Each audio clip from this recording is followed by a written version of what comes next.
Hey guys, Alex Coleman here, Shottenkirk Toyota, and I'm sitting here with... Aaron Peters, Sales Manager, Shottenkirk Toyota. One thing we wanted to talk about real quick is just some common misconceptions on leasing. So I'm going to let Aaron take over. He's our finance director here at the store also. So Aaron? Yeah, absolutely. So I just wrote down a couple of things that we hear on a normal basis every single day of why customers, number one, don't want to lease.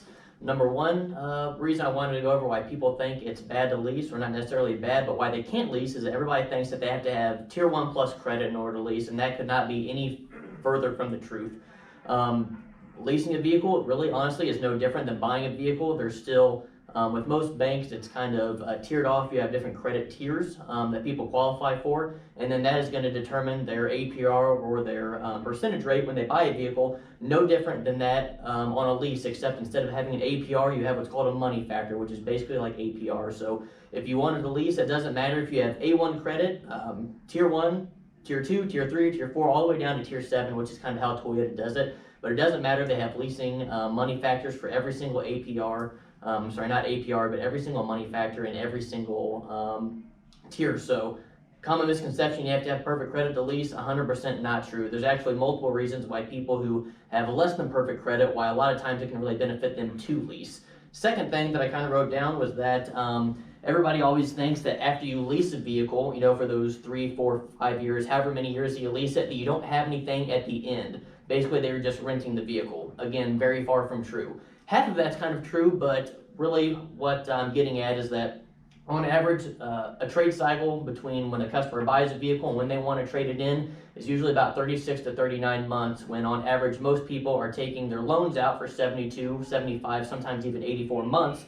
So by the time that they want to trade their vehicle, the most thing that they've really done is pay a lot of interest to the bank on that, and they really have yet to kind of hit that stride where they're really starting to pay the principal down. So where leasing really comes in is, instead of paying all that interest to the bank for the first year or so, all you're really looking at when you're leasing is mainly paying the difference of what you're actually borrowing from the manufacturer. So when I say that, I mean if you're doing a 3 or 36,000 mile lease on a Camry, really you're only paying for that small chunk of depreciation that you're going to own the vehicle for. So when you look back at it, and I'm just throwing rough numbers out there, let's say if you wanted to lease a brand new 2020 Camry SE, if you put no money down or even just a little bit of money down, by the time you finance your tax, title, license, and everything in there, your payment's probably going to be somewhere around low to mid 400s a month, depending on how long you went. Now you could probably lease that same vehicle for low 300s.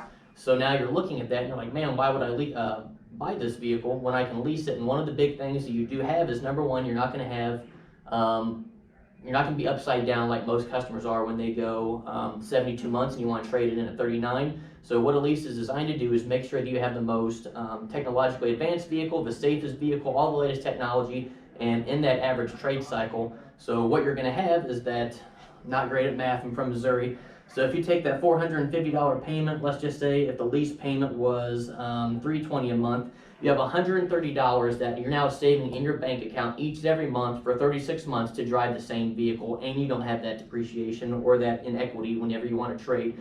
So if you take that $130 times 36, you have about $4,700 that you would have paid to the bank to buy that same vehicle. Now you have that almost $4,700 still in your bank account, and you're still getting to drive that vehicle that you want. So a lot of great benefits to leasing. And then, so what if I'm done with my lease at the end of my term? What do I do at the end of my term? Yeah, so great question. Another great thing about a lease is that you have options. You have a lot of options to where when you buy a vehicle, I almost like to say that you're married to it, because it's really just between you and the bank.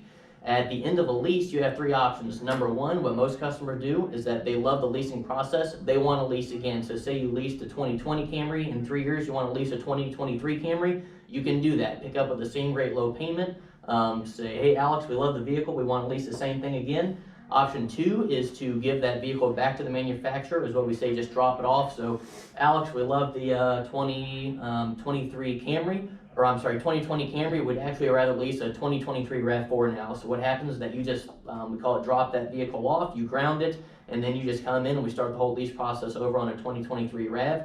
And then the third option that you have would be to finance that vehicle. So let's say, and we see a lot of customers do this as well too, you lease the Camry in 2020, comes 2023, and you say, I absolutely love this vehicle, I know that I'm the only one that's drove it, I've got low miles on it, I actually just want to buy this vehicle, and you can totally do that. So you can come into us, and we can set it up with you for a financing option through Toyota, or you can go into the bank or credit union of your choice and then buy that lease out if you wanted to.